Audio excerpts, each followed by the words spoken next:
আমি যখন 2011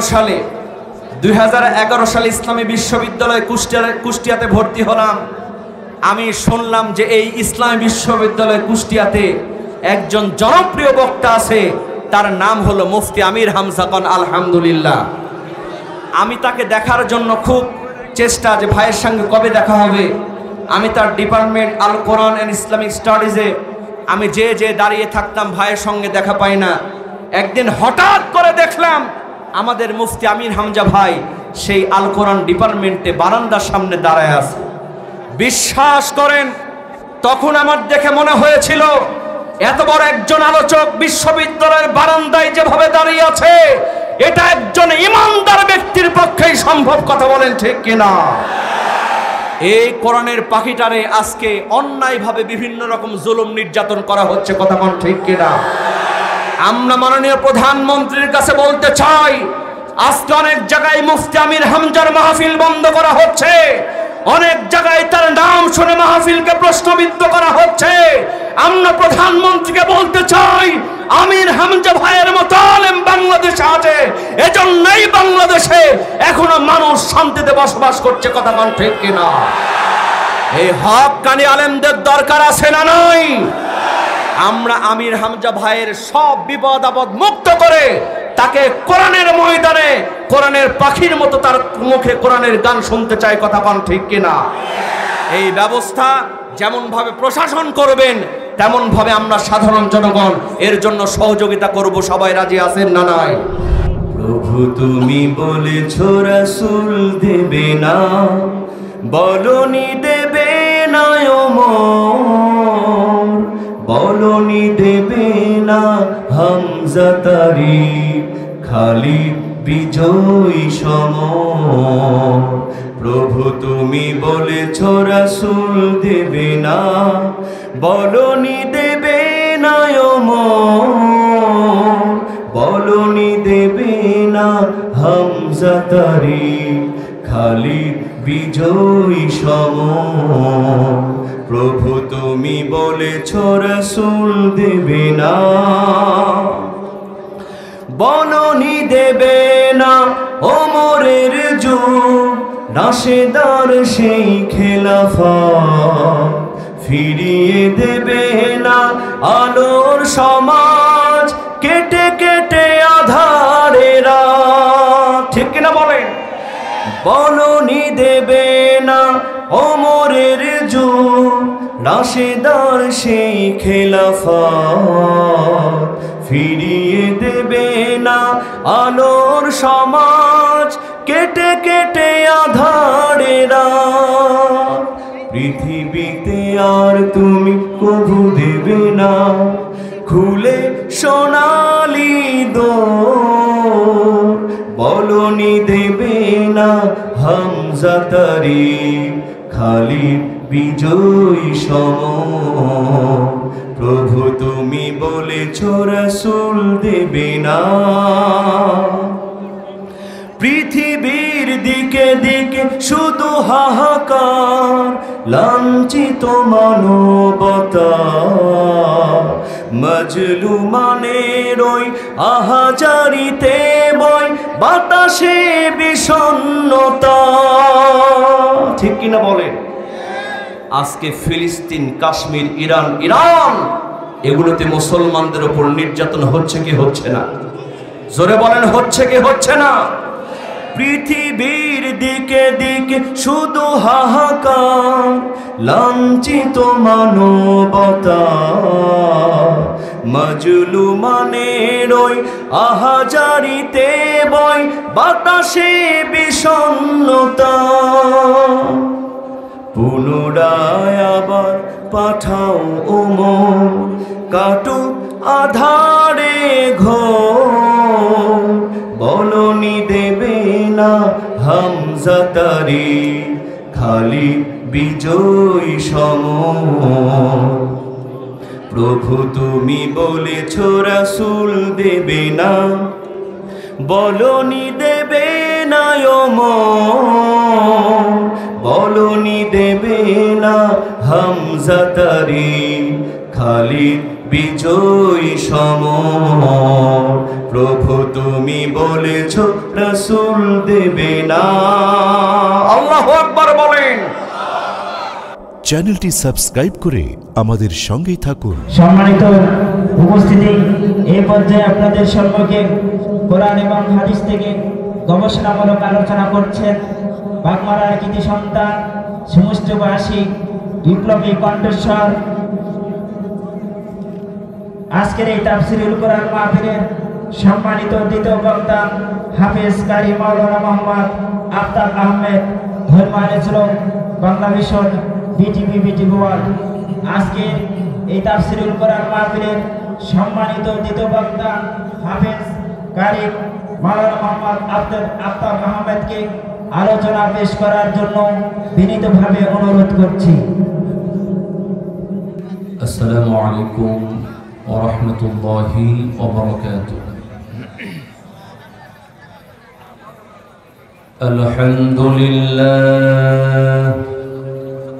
আলহামদুলিল্লাহ নাহমাদুহু ওয়া নাস্তাঈনুহু ওয়া নাস্তাগফিরুহু ওয়া নু'মিনু বিহি ওয়া নাতাওয়াক্কালু আলাইহি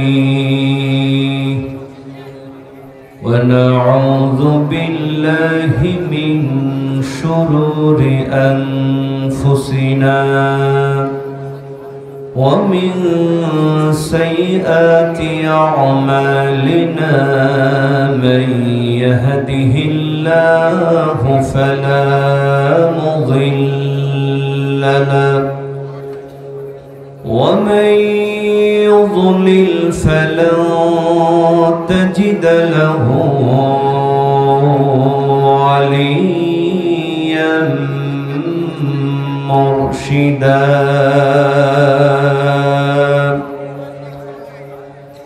نشهد أن لا إله إلا الله وحده لا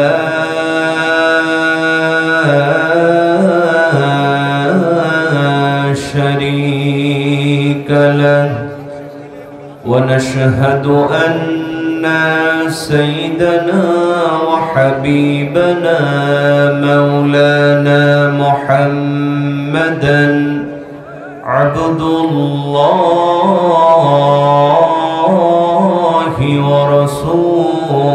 ورسوله الذي أرسله بالحق بشيرا ونذيرا وداعيا إلى الله بإذنه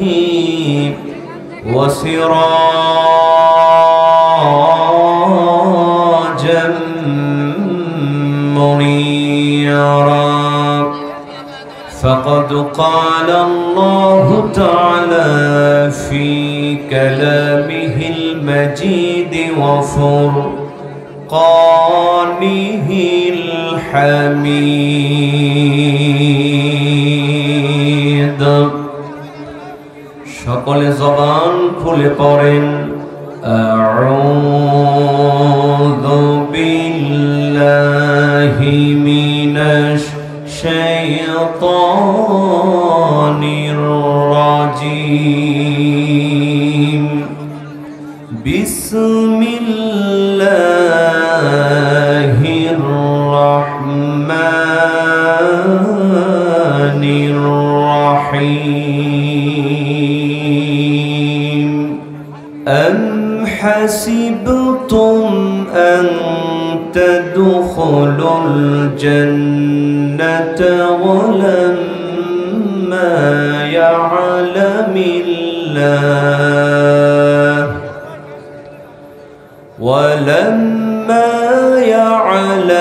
الله الذين جاهدوا منكم ويعلم الصابرين. وقال تعالى في شان حبيبه صلى الله عليه وسلم ইন্নাল্লাহা ওয়া মালাইকাতাহু ইউসাল্লুনা আলান নবী ইয়া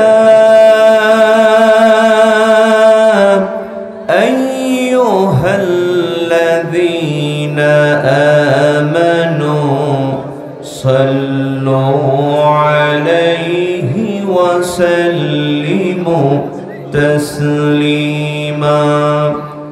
নবীর প্রতি সবার ভালোবাসা আছে না নাই? কম না বেশি?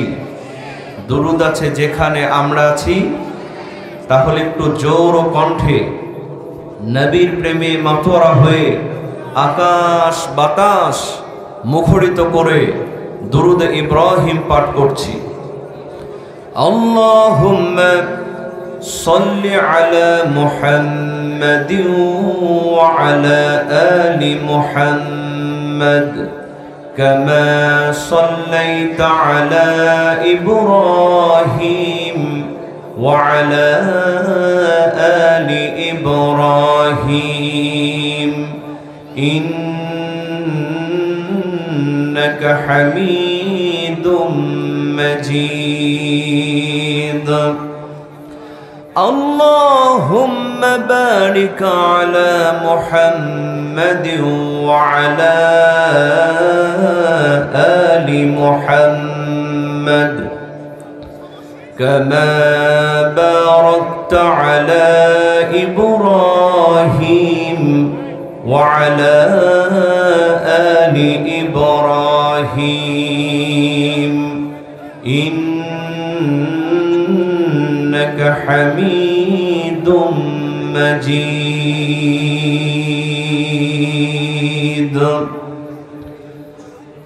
আমার দুই নয়নে হে অনন্ত ঘুম,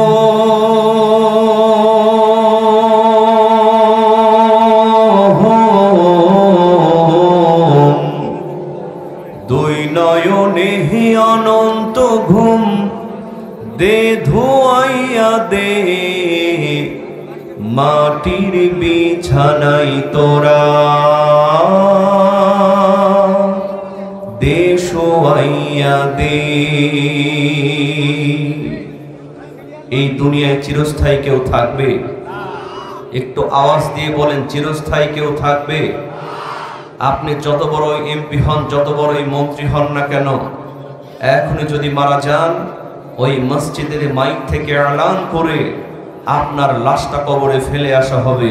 কথা বলেন ঠিক কিনা? আরো জোরে চিল্লা এখন ঠিক কিনা? আমার দুই নয়নে হে অনন্ত ঘুম, দুই নয়নে হে অনন্ত ঘুম দে ধোয়াইয়া দে মাটির বিছানায় তোরা দে শোয়াইয়া দে। আমার মাটির বিছানায় তোরা দে শোয়াইয়া দে। কান্দিস না স্বজন তোরা, কান্দিস না ভাই বোন, এই বিছানায় একদিন রে করবি রে শয়ন, তোরাও করবি রে শয়ন। কথা বলেন ঠিক কিনা? কান্দিস না স্বজন তোরা, কান্দিস না ভাই বোন, এই বিছানায় একদিন রে করবি রে শয়ন, তোরাও করবি রে শয়ন। আমায় তিন টুকরা কাপড় দিয়া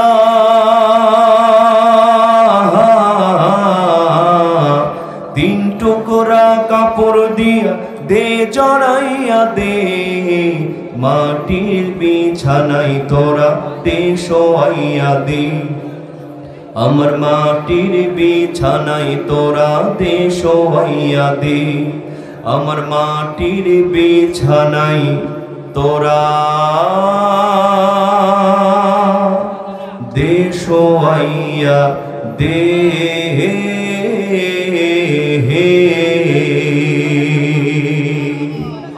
একটু জিকির করেন লা ইলাহা, জোড়ে লা ইলাহা ইল্লাল্লাহ, লা ইলাহা আসমানে আল্লাহ জমিনে আল্লাহ, আসমানে আল্লাহ জমিনে আল্লাহ, হায়াতে আল্লাহ মৌতে আল্লাহ, লা ইলাহা।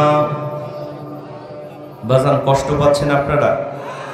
অনেকেই এলোমেলো ভাবে কথা বলছেন, ঘোরাফেরা করছেন। প্লিজ শুধুমাত্র ভলেন্টিয়ার ভাইয়েরা ছাড়া আপনারা কেউ ঘোরাফেরা করবেন না।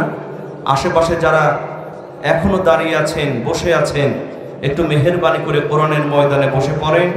কারণ মুফতি আমিন হামজা ভাই ঠিক সময় মতো ঠিক 10টায় তিনি চলে আসবেন ইনশাআল্লাহ। এজন্য আমরা কথা বলবো না, একটু মেহেরবানি করে সামনে কেউ জায়গা ফাঁকা রাখবো না, একটু আগায় আসেন, যদি ফাঁকা থাকে আগায় আসেন। জিকির করেন লা ইলাহা, জোরে লা ইলাহা ইল্লাল্লাহ, লা ইলাহা। আমরা আল্লাহর বান্দা, রাসূল বিনে কিছু বুঝি না। কথা বলেন ঠিক কিনা? আমার সঙ্গে যুবক ভাইরা বলেন, আমরা আল্লাহর বান্দা, রাসূল বিনে কিছু বুঝি না। নবীর প্রেমিকেরা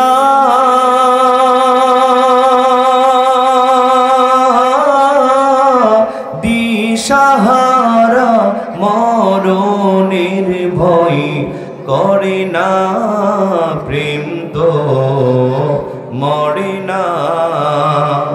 আমরা আল্লাহর বান্দা, রাসূল বিনে কিছু বুঝি না।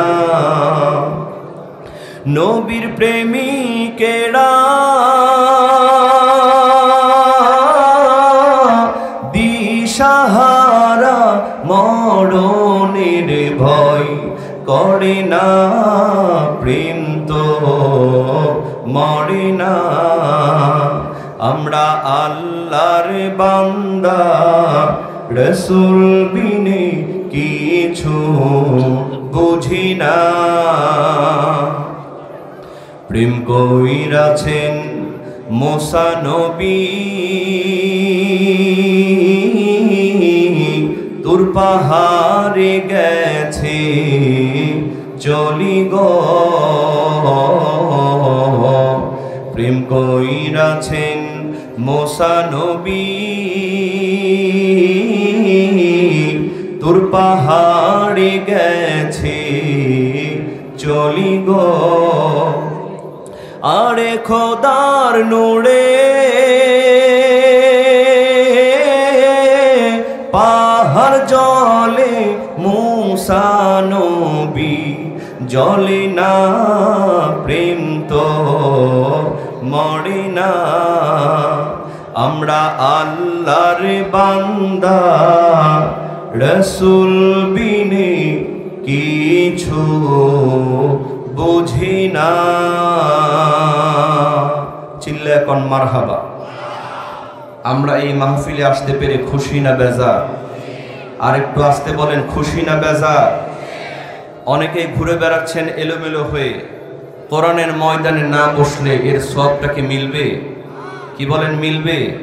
বিশ্বনবীজি বলেছেন, মান সালাকা তরিকান লিয়ালতামিসু ফীহি ইলমান সাহহালাল্লাহু লাহু তরিকান ইলাল জান্নাহ। জোরে কোন সুবহানাল্লাহ। সুতরাং এই মুহূর্তে যারা আমরা এসেছি, বসেছি, আমাদের জন্য জান্নাতের দরজাকে সহজ করে দিয়েছেন কে?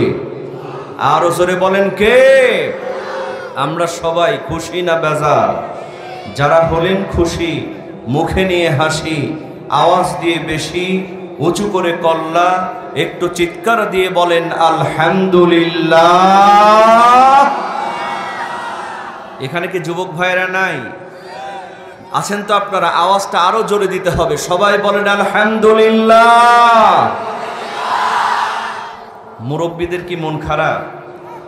অনেকের চেহারা দেখে মনে হচ্ছে আর সকালে বউ মারা গেছে। মুসলমানদের আওয়াজ হবে সিংহের মতো, ঠিক কিনা বলেন? কারণ কিয়ামত পর্যন্ত এখানে কোরআনের মাহফিল যদি হয় আর আল্লাহর প্রশংসা যদি করা হয়, শেষ করা যাবে? কি বলেন, যাবে? এটা আমার কথা না আল্লাহর কথা।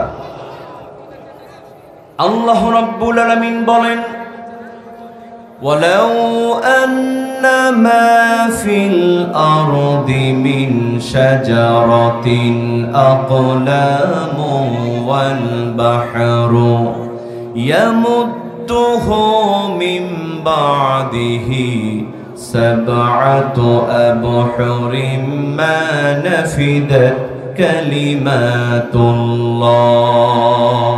চিৎকার দিয়ে বলেন আল্লাহু আকবার। আল্লাহ রাব্বুল আলামিন বলেন, বান্দারে, এই পৃথিবীর মধ্যে যতগুলো বৃক্ষ রয়েছে সমস্ত বৃক্ষগুলোর যদি কলম বানানো হয়, আর যতগুলো পানি রয়েছে আটলান্টিক মহাসাগর থেকে শুরু করে খাল বিল হাওর বাওর নদী নালার মধ্যে যতগুলা পানি রয়েছে সমস্ত পানিগুলোর যদি কালি বানানো হয়, আর আল্লাহর প্রশংসা লিখতে যদি শুরু করা হয়, লিখতে লিখতে সমস্ত পৃথিবীর বৃক্ষ নামক কলমগুলো ক্ষয় হয়ে যাবে, সমস্ত পৃথিবীর পানি নামক কালিগুলা ফুরায় যাবে, কিন্তু আল্লাহর প্রশংসা লিখে কোনোদিন শেষ করা যাবে না। আল্লাহ বললেন, বান্দা, প্রশংসা করবা কেন, গোলামি করবা কেন? তুমি প্রকাশ্য এবং গোপনে যা কিছু করো আমি আল্লাহর সিসি ক্যামেরায় সব রেকর্ড হয়ে যায়। আল্লাহর দেয়া সিসি ক্যামেরা আছে না নাই? আল্লাহ বলছেন, কিরামান কাতিবিন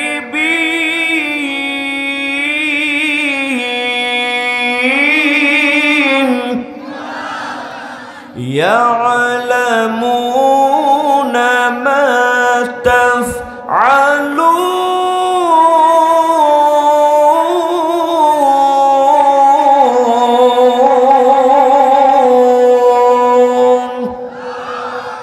দুই কান্দে দুই ফেরেশতা আছে না নাই? আছে না আমার মুক্তার, আছে না আমার ব্যারিস্টার, আছে না আমার মুক্তার, আছে না আমার ব্যারিস্টার। শেষ বিচারের হাইকোর্টেতে তিনি আমায় করবেন পার। আমরা পাপী, আল্লাহ জামিনদার। আমরা পাপী, আল্লাহ জামিনদার। কথা বলেন ঠিক কিনা? মনের ঘরে তালা দিয়া চাবি লইয়া আছেন সাই। আমি অধম সাধ্য কি তার হুকুম ছাড়া বাইরে যাই, হুকুম ছাড়া বাইরে যাই। আল্লাহর হুকুমের বাইরে যাওয়ার ক্ষমতা কারো আছে? আল্লাহ বলছেন, ওয়ামা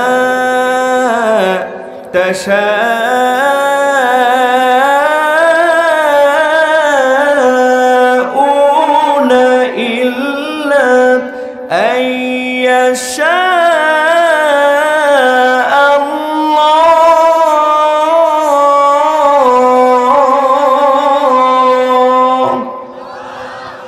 আল্লাহর হুকুমের বাইরে যাওয়ার ক্ষমতা কারো আছে? মনের ঘরে তালা দিয়া চাবি লইয়া আছেন সাই। আমি অধম সাধ্য কি তার হুকুম ছাড়া বাইরে যাই, হুকুম ছাড়া বাইরে যাই। মনোরে হে ওহো মনোরে, দুই কান্দে দুই মুহুরি লিখতে আছেন ডায়েরি। দুই কান্দে দুই মুহুরি লিখতে আছেন ডায়েরি। দলিল দেখা রায় দিবে, টাকা পয়সার নাই কারবার। আমরা পাপী, আল্লাহ জামিনদার। আমরা পাপী, আল্লাহ জামিনদার। চিৎকার দিয়ে বলেন না মারহাবা। তাহলে আওয়াজ আসতে হবে না জোরে হবে? কণ্ঠ দিয়েছেন কি? সুতরাং আল্লাহর প্রশংসা করতে গিয়ে যদি আমাদের কণ্ঠটা ভেঙেও যায়, কারো কোনো লস হবে? কি বলেন, লস হবে? সবাই জোরে সরে আওয়াজ দিতে রাজি আছেন না নাই? সবাই রাজি আছেন তো? সবাই রাজি আছেন তো? আসুন দল মত নির্বিশেষে যার কণ্ঠে যত শক্তি আছে সমস্ত শক্তি উজাড় করে আবারও বলে উঠছি আলহামদুলিল্লাহ। সবাই বলেন রব্বানা লাকাল হামদ হামদান কাসীরান তাইয়িবান মুবারাকান ফীহি। প্রশংসা করলাম কার? আসুন আমরা এবার মূল তাফসীরের দিকে চলে যাই। আমার ভাইয়েরা, আজকে খুব সংক্ষিপ্ত আলোচনা করব, কারণ আজকের মাহফিলের প্রধান আকর্ষণ সারা বাংলাদেশের আলোড়ন সৃষ্টিকারী উদীয়মান তরুণ মুফাসসির এবং সবচেয়ে বর্তমান সময়ের জনপ্রিয় মুফাসসির মুফতি আমিন হামজা সাহেব। কথা বলেন ঠিক কিনা?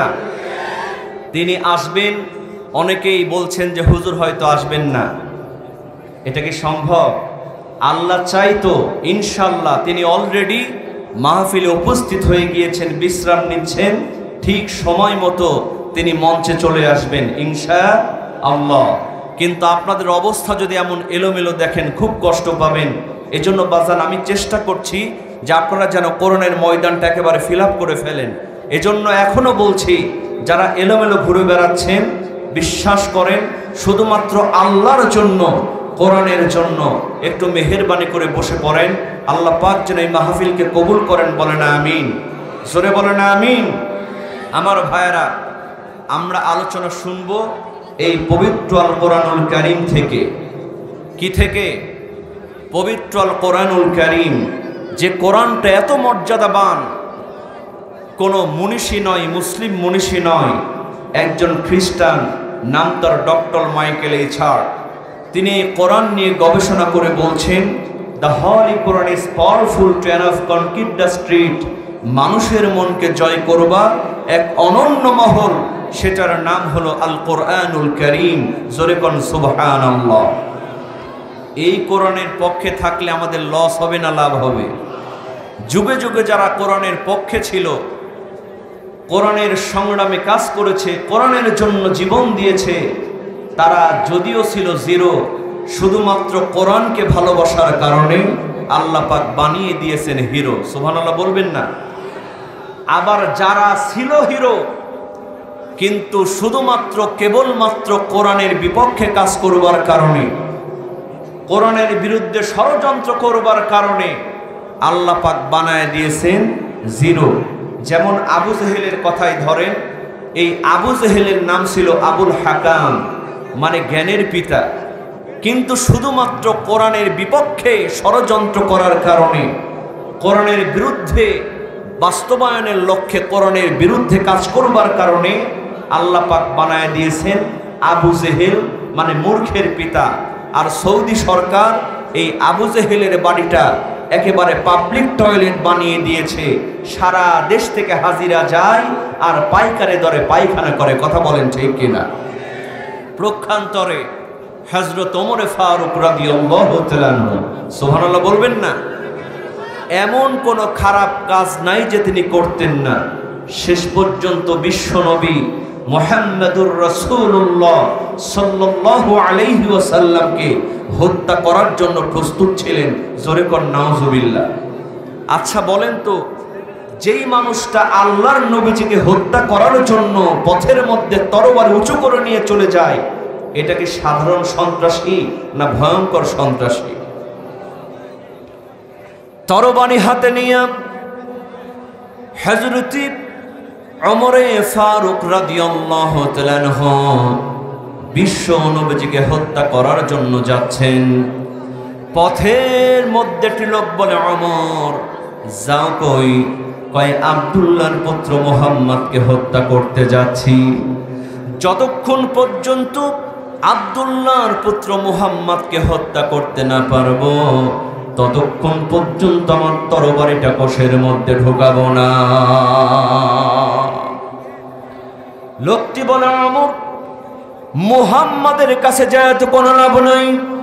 তুমি যে জন্য বিশ্বনবী মুহাম্মদুর রাসূলুল্লাহ সাল্লাল্লাহু আলাইহি ওয়াসাল্লামকে হত্যা করার জন্য যাচ্ছ, সেই মুহাম্মাদের ধর্ম তোমার তোমার ভগ্নিপতি গ্রহণ করেছে। জোরে জোরে কন্যা বাবা সুবহানাল্লাহ। আমার ভাইরা, হযরত ওমর বিশ্বাস করতে পারলেন না। লোকটি বললেন, ওমর, বিশ্বাস যদি না হয় একবার তোমার বাড়িতে গিয়ে দেখো, তোমার বন্ধুল ভাইয়ের বাড়িতে গিয়ে দেখো। হযরত ওমর নাঙ্গা তরবারি উঁচু করে নিয়ে নিজের বোনের বাড়ির দিকে রওনা করলেন। আমার ভাইয়েরা, বোনের বাড়ির মধ্যে যখন ঢুকতে যাবেন, ওমরের বোন ফাতিমা ঘরের মধ্যে কোরআন তেলাওয়াত করতেছিলেন। তাহা মা আনজালনা আলাইকাল কুরআনা লিতাশকা। চিৎকার দিয়ে বলেন আল্লাহু আকবার। ওমরের বোন ফাতিমা ভেতর থেকে যখন কোরআন তেলাওয়াত করতেছিলেন, আমার ভাইয়েরা, হযরত ওমরের পাথরের মতো দিলটা কোরআন তেলাওয়াত শুনে মমির মতো গলতে শুরু করে দিল। জোরে জোরে কন্যা বাবা সুবহানাল্লাহ। হযরত ওমর তবু নিজেকে সামনে নিলেন, ঘরের মধ্যে গেলেন। ওমরের বোন ফাতিমা ওমরকে দেখে কোরআনের পৃষ্ঠাটা লুকায় ফেললো। হযরত ওমর বললেন, বোন রে, তুই নাকি মুহাম্মাদের ধর্ম গ্রহণ করেছিস? বলে, হ্যাঁ করেছি। হযরত ওমর মারতে শুরু করে দিলেন। মারতে মারতে যখন রক্ত বেরিয়ে গেল, ওমরের বোন ফাতিমা বলতেছে, ওমর, মারতে মারতে তো কেবল রক্ত বেরিয়েছে, আরো মারতে মারতে যদি আমার জীবনটাও বের হয়ে যায়, আমি বিশ্ব নবীজির ধর্ম ছাড়তে পারবো না। যাচ্ছে মোর যাও নিয়ে যাও, ঈমান আমার নিও না, ঈমান ছাড়া ও গো প্রভু মরণ আমায় দিও না। যাচ্ছে মোর যাও নিয়ে যাও, ঈমান আমার নিও না। চিৎকার দিয়ে বলেন না মারহাবা। আমার ভাইয়েরা, হযরত ওমর বোনের কথা শুনে লজ্জার মধ্যে পড়ে গেলেন। বোনকে বললেন, বোন রে, এত করে মানলাম, রক্ত বেরিয়ে গেল, জীবনটাও দিয়ে দিবি, কি এমন জিনিস এই ধর্মের মধ্যে পেয়েছিস? আমি যখন আসতেছিলাম একটা মধুর বাণী, একটা সুমধুর বাণী আমি শুনলাম। আমার জীবনে এত সুন্দর বাণী তো কোনোদিন শুনি নাই। ওমরের বোন ফাতিমা আবার কোরআন তেলাওয়াত শুরু করলেন। তাহা মা আনজালনা আলাইকাল কুরআনা লিতাশকা। চিৎকার দিয়ে বলেন আল্লাহু আকবার। এই কোরআনের বাণী শুনে হযরত ওমর এক দৌড় দিয়া নাঙ্গা তরবারি উঁচু করে নিয়ে আল্লাহর নবীজির দরবারের দিকে ছুটলেন। দুইজন সাহাবী হযরত ওমরকে নাঙ্গা তরবারি উঁচু করে নিয়ে ভেতরের দিকে আসতে দেখে আল্লাহর নবীজিকে ডাক দিয়ে বললেন, ইয়া রাসূলুল্লাহ, ইয়া হাবিবাল্লাহ, জলদি করে আপনি নিরাপদ আশ্রয়ে চলে যান। ওমর কিন্তু নাঙ্গা তরবারি নিয়ে আপনার দিকে আসতেছে। আল্লাহর নবী সঙ্গে সঙ্গে বললেন, সাহাবারা, চিন্তা করো না, টেনশন করো না, ওমরকে আমার কাছে আসতে বাধা দিও না। আমার কেমন যেন মনে হচ্ছে আল্লাহ রাব্বুল আলামিন ওমরকে ইসলামের জন্য কবুল করে নিয়েছে। বন্ধুরা আমার, হযরত ওমর নাঙ্গা তরবারি উঁচু করে নিয়ে আল্লাহর নবীজির দরবারে চলে আসলেন। বিশ্ব নবীজির কদম মোবারকের মধ্যে নাঙ্গা তরবারি রেখে দিয়া বললেন, ইয়া রাসূলুল্লাহ, ইয়া হাবিবাল্লাহ, এসেছিলাম আপনার দেহ থেকে কল্লাটা আলাদা করার জন্য, কিন্তু পথের মধ্যে যে কোরআনের বাণী আমি শুনলাম, এই কোরআনের বাণী শুনে এখন আমার নিজের কল্যাণটাই আমি ইসলামের জন্য দান করে দিলাম।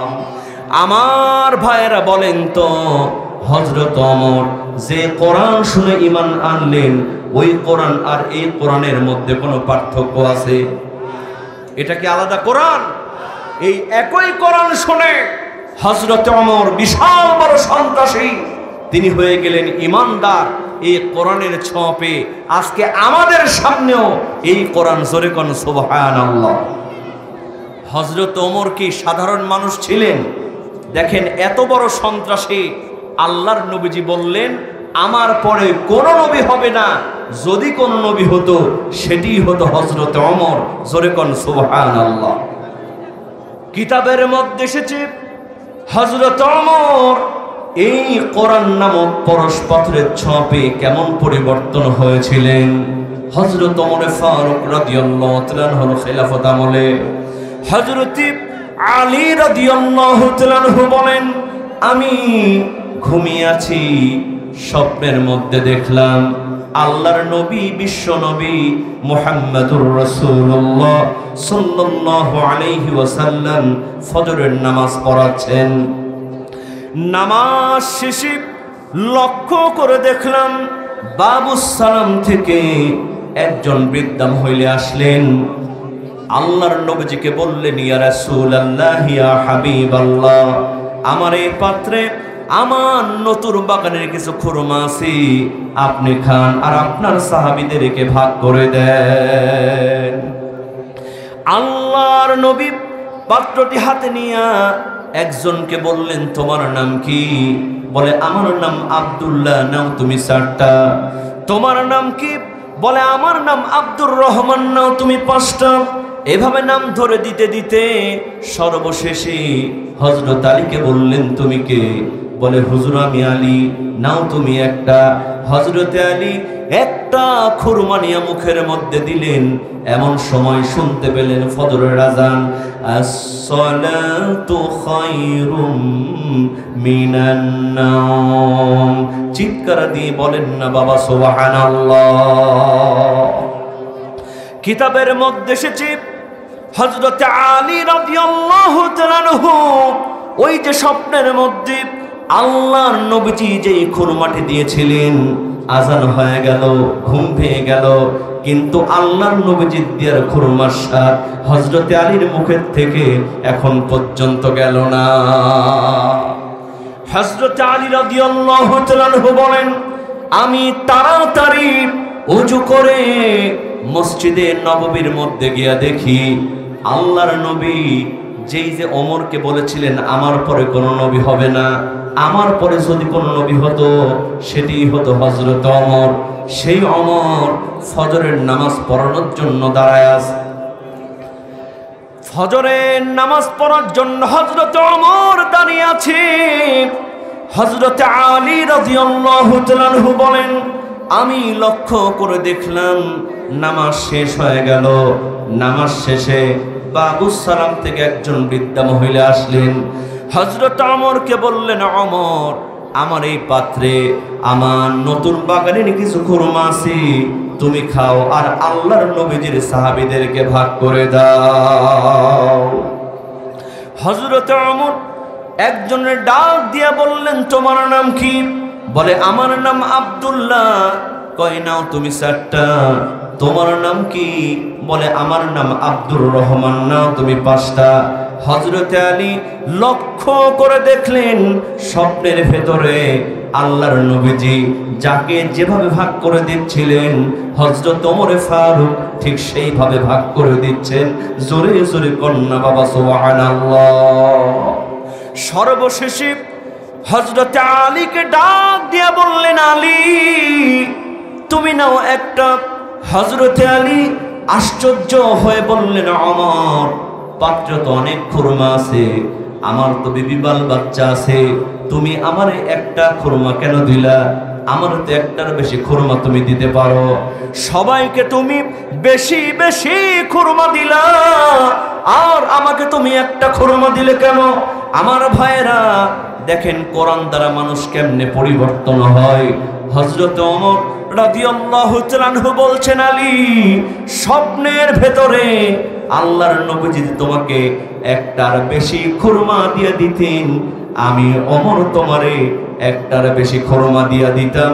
জোরে জোরে কন্যা বাবা সুবহানাল্লাহ। এরকম ওমর আমাদের আজও দরকার আছে না নাই? এই কোরআন দ্বারা পরিবর্তনের দরকার আছে না নাই? প্রভু তুমি বলেছো রাসূল দেবে না, বলনি দেবে না ওমর, বলনি দেবে না হামজা তারিক, খালিদ বিজয়ী সমর।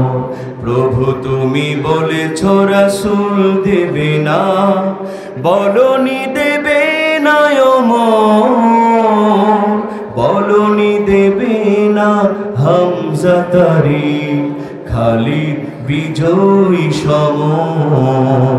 প্রভু তুমি বলেছো রাসূল দেবে না, বলনি দেবে না ওমরের যুগ, রাশেদার সেই খেলাফত, ফিরিয়ে দেবে না আলোর সমাজ, কেটে কেটে আধারেরা। ঠিক কিনা বলেন? বলনি দেবে না ওমরের যুগ, রাশেদার সেই খেলাফত, ফিরিয়ে দেবে না আলোর সমাজ, কেটে কেটে আধারেরা। পৃথিবীতে আর তুমি কবু দেবে না খুলে সোনালি দোর, বলনি দেবে না হামজা তারিক, খালিদ বিজয়ী সমর। প্রভু তুমি বলেছো রাসূল দেবে না। পৃথিবীর দিকে দিকে শুধু হাহাকার, লাঞ্ছিত মানবতা, মজলুমানের ওই আহাজারিতে বয় বাতাসে বিষণ্ণতা। ঠিক কিনা বলেন? আজকে ফিলিস্তিন, কাশ্মীর, ইরান এগুলোতে মুসলমানদের উপর নির্যাতন হচ্ছে কি হচ্ছে না? জোরে বলেন, হচ্ছে কি হচ্ছে না? পৃথিবীর দিকে দিকে শুধু হাহাকার, লাঞ্ছিত মানবতা, মজলুমানের ওই আহাজারিতে বয় বাতাসে বিষণ্ণতা। পুনরায় আবার পাঠাও ওমর, কাটুক আধারে ঘোর, বলনি দেবে না হামজা তারিক, খালিদ বিজয়ী সমর। প্রভু তুমি বলেছো রাসূল দেবে না, বলনি দেবে না ওমর, বলনি দেবে না হামজা তারিক, খালিদ বিজয়ী সমর। প্রভু তুমি বলেছো রাসূল দেবে না। আল্লাহু আকবার বলেন। আমরা সেই ওমরের মতো মানুষ চাই কি চাই না? যদি ওমরের মতো একজন মানুষ চাই, তাহলে অবশ্যই কোরআন মানার দরকার আছে না নাই? জোরে বলেন, আছে না নাই? আমার ভাইয়েরা, এই কোরআন থেকে আজকে আলোচনা হচ্ছে, কিন্তু আমি শুনতে পাচ্ছি আপনারা এখন পর্যন্ত শান্ত হতে পারছেন না। অনেকেই কথাবার্তা বলছেন, এটা কি ঠিক? এই যে অনেকেই কথা বলছেন, বাজান প্লিজ প্লিজ, একটু কষ্ট হলেও আমাদেরকে ধৈর্য ধারণ করতে হবে কি হবে না? হবে কি হবে না? এত সুন্দর আয়োজন করা হয়েছে, আমরা সবাই শান্ত থাকব, একটু দিলটা নরম করার চেষ্টা করব বাজান। এটা যদি আপনার মেয়ের বাড়ির বিয়ের বাড়ি হতো, আপনার ছেলেটার বিয়ের বাড়ি হতো, আপনি কি ইচ্ছা করলে গন্ডগোল করতে চাইতেন? কি বলেন, চাইতেন? আপনি সবার সঙ্গে ভালো আচরণ করতেন। কিন্তু দেখেন, এই সংসার এমন একটি সংসার, আমরা এমন একটি অনুষ্ঠানে যোগ দিয়েছি, এই অনুষ্ঠানের প্রধান আকর্ষণ হলো আল কোরআনুল কারীম। কথা বলেন ঠিক কিনা? জোরে বলেন ঠিক কিনা? এই জন্য অনেকে আপনার কথা বলছেন, এটা কোনোভাবেই বন্ধ করা যাচ্ছে না। প্লিজ করজোড় মিনতি, শুধুমাত্র কোরআনের সম্মানে একটু চুপটি করে, একটু সমস্যা হোক না, একটু কষ্ট হোক না, একটু যদি ছাড় দিতে পারেন, কিয়ামতের ময়দানে ওসিলা করে আল্লাহ আপনাকে জান্নাত দিয়ে দিতে পারেন। কথা বলেন ঠিক কিনা? জোরে বলেন ঠিক কিনা? এই জন্যে কোরআনের পক্ষে আমরা কাজ করতে রাজি আছি না নাই? আমার ভাইয়েরা, আমি আজকে আলোচনার শুরুতেই এই কোরআন থেকে আলোচনা করবার জন্য আজকে পবিত্র কোরআনুল কারীমের একটি গুরুত্বপূর্ণ সূরা, সূরার নাম হলো সূরাতু আল ইমরান। জোরে বলেন নাম কি? আরো জোরে বলেন নাম কি? সূরাতু আল ইমরান। এই সূরা আল ইমরানের 142 নাম্বার, কত নাম্বার? 142 নাম্বার আয়াত তেলাওয়াত করেছি। খুব অল্প সময় আলোচনা করব ইনশাআল্লাহ। আল্লাহ রাব্বুল আলামিন পবিত্র কোরআনুল কারীমে স্পষ্ট করে জানায় দিলেন, আম হাসিবতুম আন তাদখুলুল জান্নাতা ওয়া লাম্মা ইয়া'লামিল্লাহুল্লাযীনা জাহাদু মিনকুম ওয়া ইয়া'লামাস সাবিরিন। চিৎকার দিয়ে বলেন আল্লাহু আকবার। আল্লাহ রাব্বুল আলামিন বলেন, আম হাসিবতুম আন তাদখুলুল জান্নাহ, তোমরা কি মনে করো এমনি এমনি তোমরা জান্নাতে চলে যাবে? তোমরা কি মনে করো শুধুমাত্র সাধারণ নামাজ, রোজা, হজ, যাকাত দিয়ে তোমরা জান্নাতে চলে যাবে? তোমরা কি মনে করো শুধুমাত্র দান করার দ্বারাই জান্নাতে চলে যাবে? এমন তোমরা মনে করো না। আল্লাহ পাক জানায় দিলেন, ওয়া ইয়া'লামাল্লাহুল্লাযীনা জাহাদু মিনকুম। আল্লাহ রাব্বুল আলামিন এমনি এমনি জান্নাত দিবেন না। আল্লাহ পাক দেখতে চান তোমাদের মধ্যে কারা যুদ্ধ করে, কারা সংগ্রাম করে, কারা জিহাদ করে। এরপরে আল্লাহ বলছেন, ওয়া ইয়া'লামাস সাবিরিন, আর তোমাদের মধ্যে কারা ধৈর্য ধারণ করে। জোরে জোরে কন্যা বাবা সুবহানাল্লাহ। তাহলে এখানে দুইটা কথা বলা হয়েছে। এক নাম্বার হলো কারা যুদ্ধ করে, কারা জিহাদ করে, আর কারা আল্লাহর রাস্তায় জীবন দেয়, এটা আল্লাহ দেখতে চান। আর দ্বিতীয় নাম্বার আল্লাহ দেখতে চান কারা ধৈর্য ধারণ করে, কারা সবর করে। আল্লাহ রাব্বুল আলামিন বলছেন, এই দুইটা পরীক্ষা না নিয়া আমি আল্লাহ রাব্বুল আলামিন কাউরে জান্নাত দিব না। বিশ্বাস করে না মুসলমান? আল্লাহর নবীর যুগে সাহাবারা শুধু নামাজ নিয়েই বসে থাকতেন না, শুধু হজ নিয়েই বসে থাকতেন না, শুধু দান নিয়ে তারা বসে থাকতেন না। তারা নামাজের সময় যেমন নামাজ পড়তেন, দান করার সময় দান করতেন, রোজা রাখার সময় যখন রোজা রাখতেন, কিন্তু আবার যখন জিহাদের ডাক হতো তখন রোজা রাখা অবস্থায় জিহাদের ময়দানে ঝাঁপায়া পড়তে। ইতিহাস সাক্ষী মুসলমান, ইসলামের প্রথম যুদ্ধ বদরের যুদ্ধ। আল্লাহু আকবার বলেন। এই বদরের যুদ্ধ সাধারণ কোনো যুদ্ধ নয়। আমার ভাইয়েরা বলেন তো, এই যুদ্ধ কোন মাসে অনুষ্ঠিত হয়েছিল? কোন মাসে? রমজান মাসে। আল্লাহু আকবার বলেন। আমরা অনেক দিবস পালন করি, ভালোবাসা দিবস, ওরে বাপরে বাপ, নারী দিবস, এরকম অসংখ্য দিবস আমাদের সামনে আছে, আমরা মুখস্থ করি, কিন্তু বদর দিবস কবে আমরা অনেকেই জানি না। কথা কোন ঠিক কিনা? এই বদর সংগঠিত হয়েছিল 17ই রমজান। কত রমজান? আরো জোরে বলেন, কত রমজান?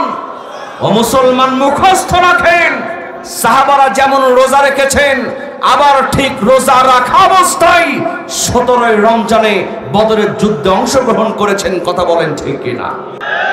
এই যুদ্ধ যখন সংগঠিত হবে, দেখেন আল্লাহ পাক বলছেন, বান্দা আমি এমনে এমনে জান্নাত দিব না, আমি দেখতে চাই তোমাদের মধ্যে কারা যুদ্ধ করে, দেখেন কি অবস্থা, আল্লাহর নবীজি পেরেশানি হয়ে গেলেন। কারণ বদরের যুদ্ধে অংশগ্রহণ করবে মুসলমানদের সংখ্যা 313 জন। জোরে বলেন কতজন? আরেকটু জোরে বলেন কতজন? মানে 313 জন মাত্র ইমানদারদের, মুসলমানদের সংখ্যা। আর কাফের বেঈমানদের সংখ্যা 1000-এর চাইতেও বেশি। সুবহানাল্লাহ বলবেন না? আমার ভাইয়েরা বলেন তো, মুসলমানদের সংখ্যা কত ছিল? কত ছিল? 313। আর কাফের বেঈমানদের সংখ্যা 1000-এর চাইতেও বেশি।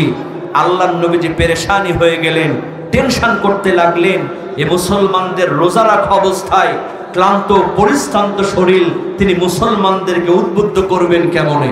মুসলমানদেরকে নিয়া 313 জন সাহাবী নিয়া তিনি 1000-এর চাইতেও বেশি কাফের বেঈমানদের সঙ্গে যুদ্ধ করবেন কেমনে? আল্লাহর নবীজি পেরেশানি হয়ে গেলেন, টেনশন শুরু করে দিলেন। কথা বলেন ঠিক কিনা? এটাকে সাধারণ বিষয় না, অনেক বড় পরীক্ষা। এটাকে সাধারণ পরীক্ষা না, অনেক বড় পরীক্ষা। অমুসলমান পরীক্ষা না দিয়ে কেউ জান্নাতে যেতে পারবে না। আল্লাহর নবীজি পরীক্ষার সম্মুখীন হয়ে গেলেন। ইতিহাস সাক্ষী, আল্লাহর নবী যখন টেনশন শুরু করলেন, আল্লাহর নবী যখন পেরেশানি হয়ে গেলেন, 313 জন সাহাবী নিয়া 1000-এর চাইতে বেশি কাফের বেঈমানদের সঙ্গে যুদ্ধ করবেন কেমন? আল্লাহর নবী এরকম পেরেশানি যখন হয়ে গেলেন, আল্লাহর নবীজির একজন যুবক সাহাবী হযরতে মিকদাদ রাদিয়াল্লাহু তাআলা আনহু, জোরে জোরে কন্যা বাবা সুবহানাল্লাহ। হযরতে মিকদাদ রাদিয়াল্লাহু তাআলা আনহু তিনি দাঁড়ায় গেলেন, তিনি বললেন, ইনতাদাবনা ইয়া রাসূলুল্লাহ হাইথুমা তাশা আই হাইথুমা আমারাকাল্লাহ। চিৎকার দিয়ে বলেন আল্লাহু আকবার। আল্লাহর নবীজির সাহাবী হযরতে মিকদাদ রাদিয়াল্লাহু তাআলা আনহু দাঁড়ায় গেলেন, তিনি বললেন, ইয়া রাসূলুল্লাহ ইয়া হাবিবাল্লাহ, আপনি আমাদেরকে নিয়ে টেনশন করবেন না, চিন্তা করবেন না। فقال بنو إسرائيل لموسى عليه السلام اذهب أنت وربك فقاتلا إنا هاهنا قاعدون। ও নবী, আমরা মুসা আলাইহিস সালামের কওমের মতো বলবো না, ও মুসা তুমি আর তোমার আল্লাহ মিলে যুদ্ধ করো, আমরা এখানে বসে থাকি, এমন কথা আমরা বলবো না। বরং আমরা বলবো, বাল ইযহাব আনতা ওয়া রাব্বুকা فقاتلا إنا معكما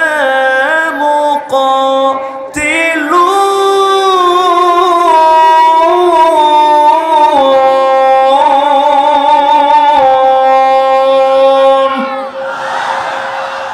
ও নবী, বরং আমরা বলবো, আপনি আমাদের নিয়ে চলুন, আমরা কাফেরদের বিরুদ্ধে, মুনাফিকদের বিরুদ্ধে লড়াই করে যাব।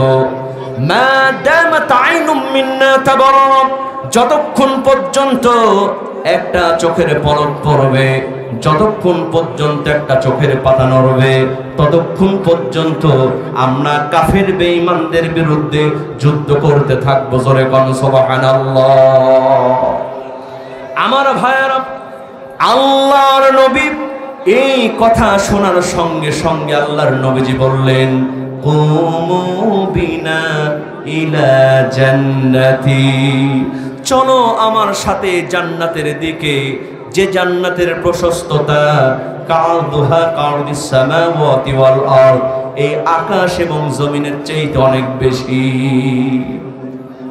আল্লাহর নবী এই কথা যখন বলতেছিলেন, কিতাবের মধ্যে এসেছে, ফাকামা উমাইর বিন হামাম ওয়া কানা ইয়াকুলুত তামার। হযরত উমাইর বিন হামাম একজন যুবক, তিনি খুরমা খাচ্ছিলেন। খুরমা খেতে খেতে বললেন, ইয়া রাসূলুল্লাহ ইয়া হাবিবাল্লাহ, কি আশ্চর্য, কি সুন্দর কথা শোনালেন। কারদুহা কারদিস সামাওয়াতি ওয়াল আরদ, আমরা যেই জান্নাতের মধ্যে থাকব সেই জান্নাতের প্রশস্ততা কারদুহা কারদিস সামাওয়াতি ওয়াল আরদ। ও নবী, আকাশ এবং জমিনের চেয়ে অনেক বেশি। সুতরাং নবী, আমরা আর দেরি করতে পারবো না। এই হাতের খুরমা খেতে গেলে, এই হাতের খুরমা যদি শেষ করতে যাই, তাহলে যুদ্ধের ময়দানে যেতে দেরি হয়ে যাবে। এই হাতের খুরমা শেষ করতে গেলে জান্নাতে যেতে দেরি হয়ে যাবে। এই কথা বলে উমাইর বিন হামাম, এই যুবক, ওই বদরের যুদ্ধে ঝাঁপায় পড়েছেন। জোরে কোন সুবহানাল্লাহ। কারণটা একটাই ছিল, সাহাবারা চিন্তা করতেন আল্লাহর নবীজি যুদ্ধে অংশগ্রহণ করার কথা বলেছেন, আমরা যদি যুদ্ধে অংশগ্রহণ করি তাহলে আমাদের জন্য আল্লাহ পাক জান্নাত দিয়ে দিবেন। জোরে জোরে কন্যা বাবা সুবহানাল্লাহ। সেই জান্নাত আমরাও পেতে চাই কি চাই না? আরো জোরে বলেন, চাই কি চাই না? ও মুমিন চলো যাই যাই রে জান্নাতের পথ ধরে। একবার যদি দেখিতে তুমি জান্নাতেরই মেলা, দুনিয়াদারি সব কিছু ছেড়ে ভাবতে সারা বেলা। ও মুমিন চলো যাই যাই রে জান্নাতের পথ ধরে। যুগে যুগে নবী রাসূল বলে গেছে, কোরআন খুলে দেখো সবই আছে। মহানবী যা কিছু বলে গেছে, হাদিস খুলে দেখো সবই আছে। পর কোরআন পাইবে সম্মান পুল সিরাতের বুকে।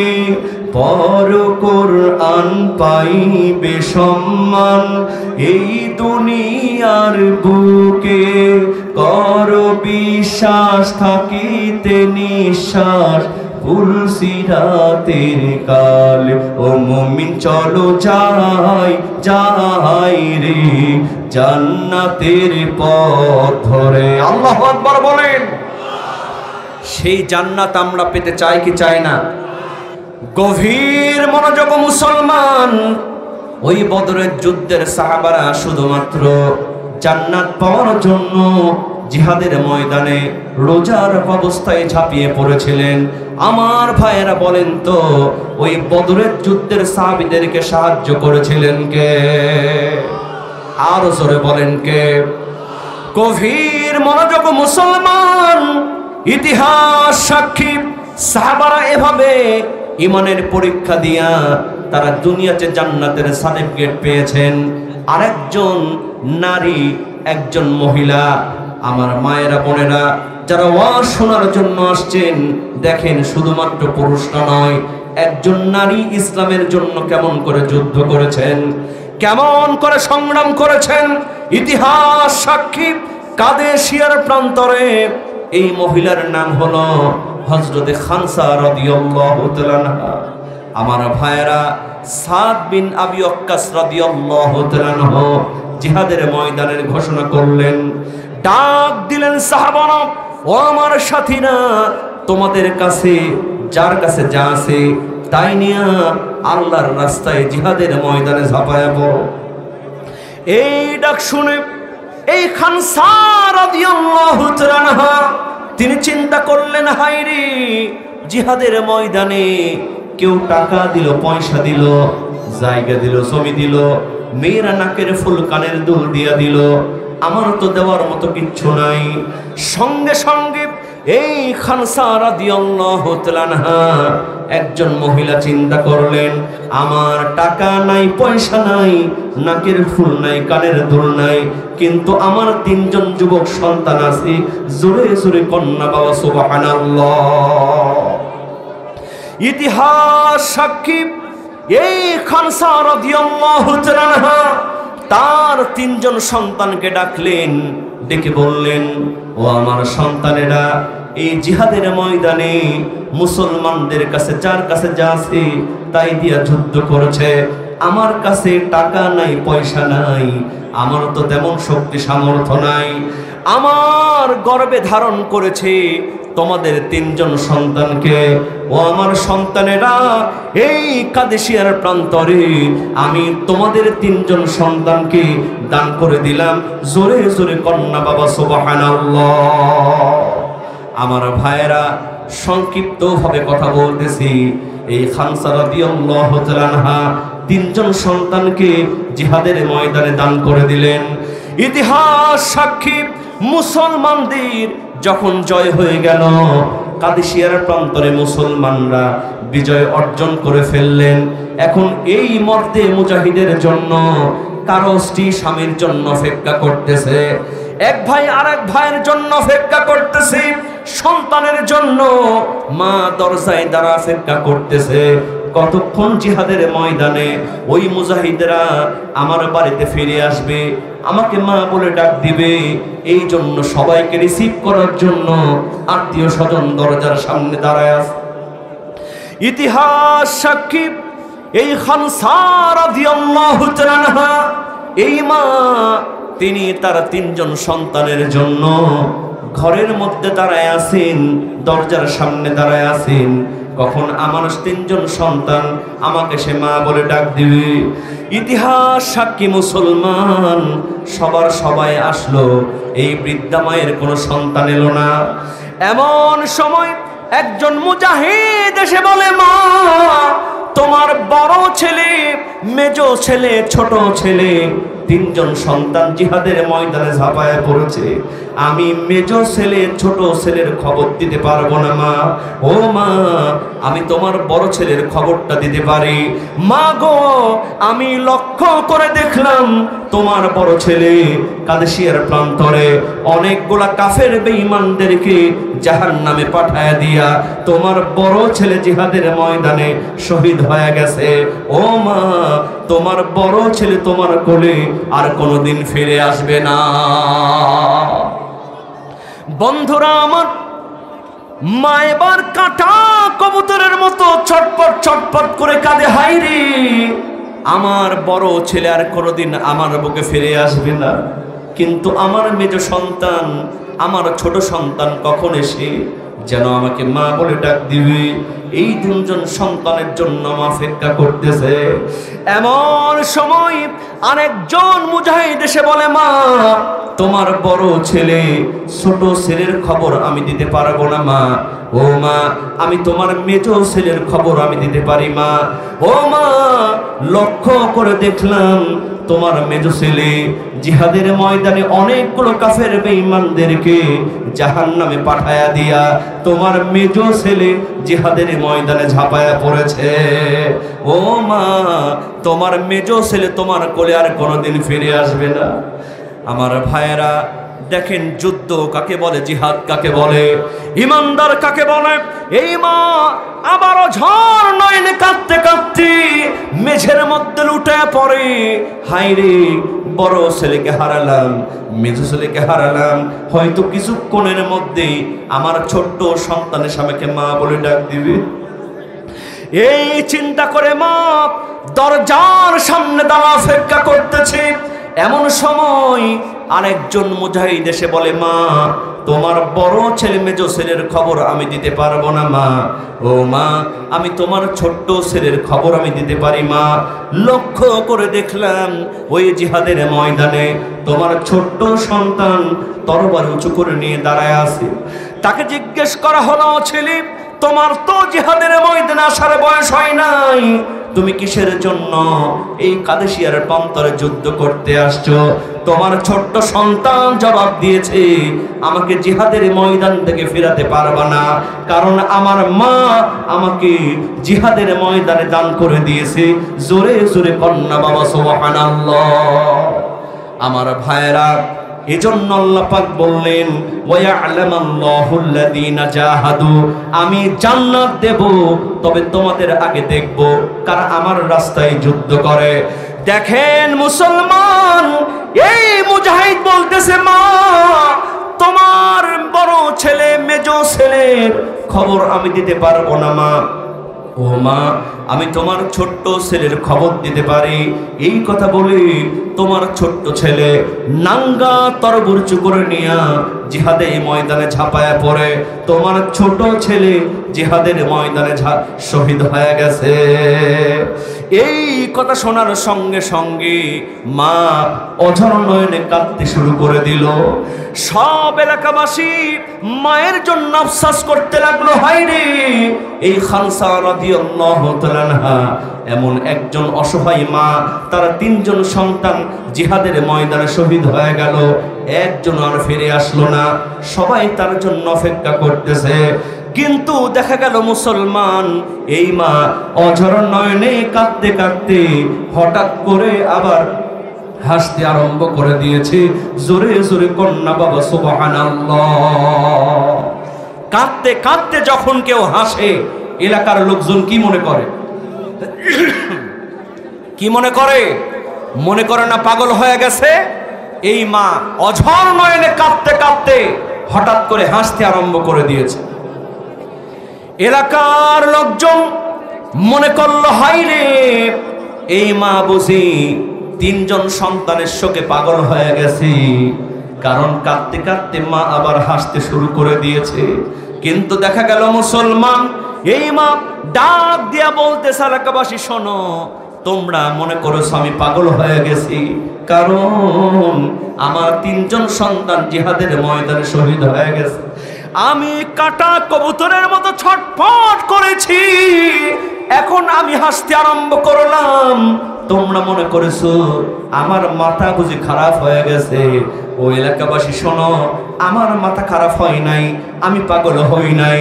কারণটা হলো আমি কষ্ট পেয়েছি, কিন্তু এই মুহূর্তে আমার মধ্যে ইলহাম হয়ে গেল। আল্লাহ পাক আমাকে জানায় দিলেন, ওরে মা, তোর 3 জন সন্তান জিহাদের ময়দানে শহীদ হয়েছে। তোর মতো ভাগ্যবতী মেয়ে আকাশ আর জমিনের মধ্যে কেউ আছে নাকি? আর আমার সন্তান ওই জান্নাত থেকে আমাকে যেন ডাক দিয়ে বলতেছে, মা চিন্তা করো না, টেনশন করো না মা, তোমার সঙ্গে জান্নাতের মধ্যে দেখা করায় দিবেন কে? মা গো তুমি কাঁদছো কেন একলা বাড়িতে? মা গো তুমি কাঁদছো কেন একলা বাড়িতে? তোমার সাথে দেখা হবে জান্নাতের সিঁড়িতে। মা, মা গো তুমি কাঁদছো কেন একলা বাড়িতে? এরপরে আল্লাহ পাক জানায় দিলেন, ওয়া'লামাস সাবিরিন।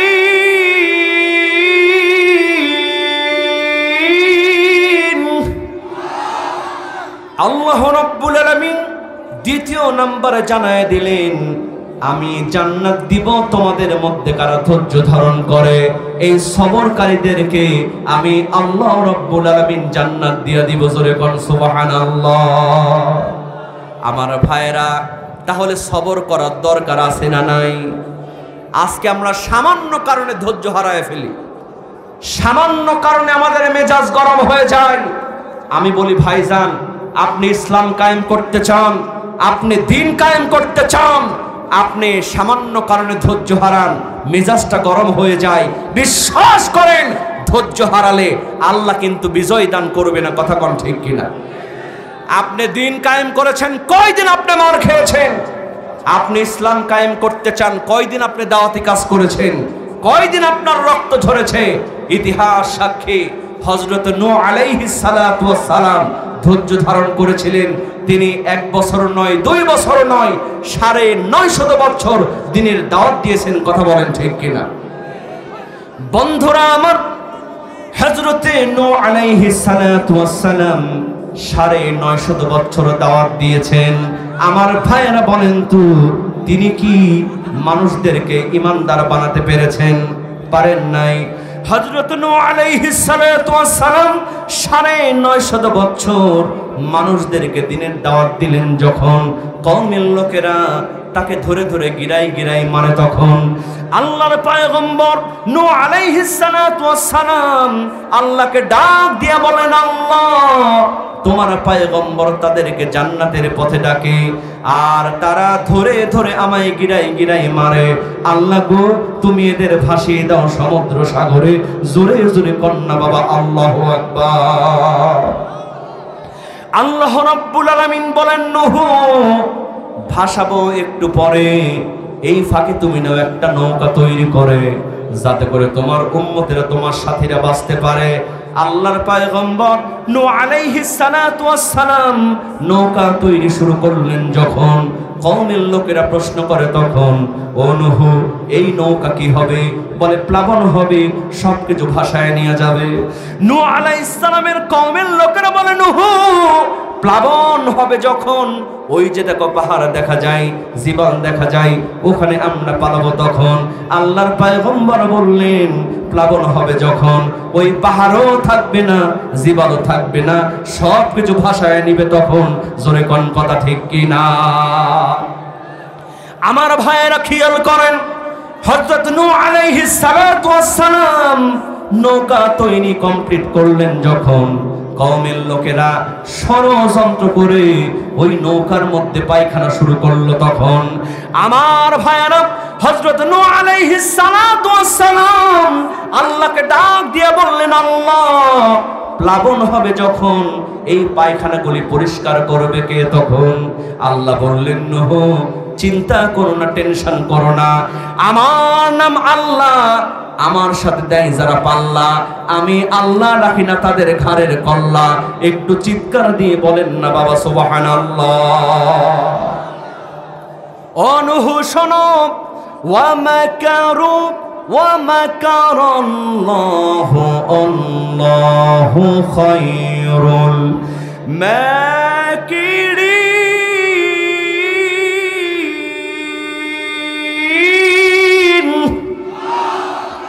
ও নূহ ওয়া মাকারু ওয়া মাকারাল্লাহ ওয়াল্লাহু খায়রুল মাকিরিন। ষড়যন্ত্রের ঘুড়ি ওড়ায় ওরা, রশি কিন্তু আমি আল্লাহর হাতে ধরা। সময় আসবে যখন আমি আল্লাহ জবাব দেব তখন। আমার ভাইয়েরা একে একে সবার পায়খানা করা হলো সে সোনার বাংলাদেশ। এক বুড়ি থাকলো বাকি, চিন্তা করে আমি আর কেন থাকবো বাকি, বয়স আমার 80, হাঁটতে পারি না বেশি, অন্তত গ্রামবাসীর পক্ষে নূহের বিপক্ষে নৌকা একটা সিল মেরে আসি। এই চিন্তা করে 80 বছরের বুড়ি নৌকার মধ্যে পায়খানা শুরু করলো যখন স্লিপ খেয়ে ওই পায়খানার মধ্যে পড়ে গেল তখন আমার ভাইয়েরা বলল 80 বছরের বুড়ি, আর যখন বের হলো তখন হয়ে গেল 16 বছরের চুরি। এই খবর পৌঁছায় গেল তাড়াতাড়ি, নূহের নৌকার পায়খানা মাখলে যৌবন আসতেছে ফিরি, তোমরা আর কেউ করো না গো দেরি, বোটানিক্যার মা ফেয়ার এন্ড লাভলি মনে করে মাখো তাড়াতাড়ি। আমার ভাইয়েরা দেখবেন বাঙালি ফ্রি পাইলে কোনো হোশ থাকে না, ঠিক কিনা বলে? চিনি সারা চা খায় না দেখে মারে, এরকম প্লেয়ার আছে না? নাই। গভীর মনোযোগ মুসলমান, এখন যারা পাতলা মানুষ এক দৌড় দিয়া নূহের নৌকার মধ্যে সব পায়খানা মেখে হাজির। লিল্লাহে তাকবীর, প্রধান মুফাসসিরের আগমন, মুফতি আমির হামজা সাহেবের আগমন, এলাকাবাসীর পক্ষ থেকে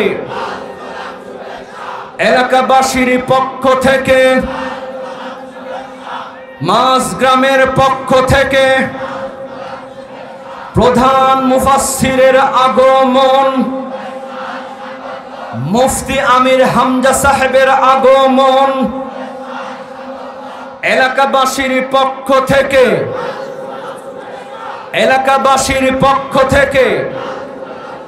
দক্ষিণ মাঝগ্রামের পক্ষ থেকে, বাগমারা থানার পক্ষ থেকে, এলাকাবাসীর পক্ষ থেকে লিল্লাহে তাকবীর।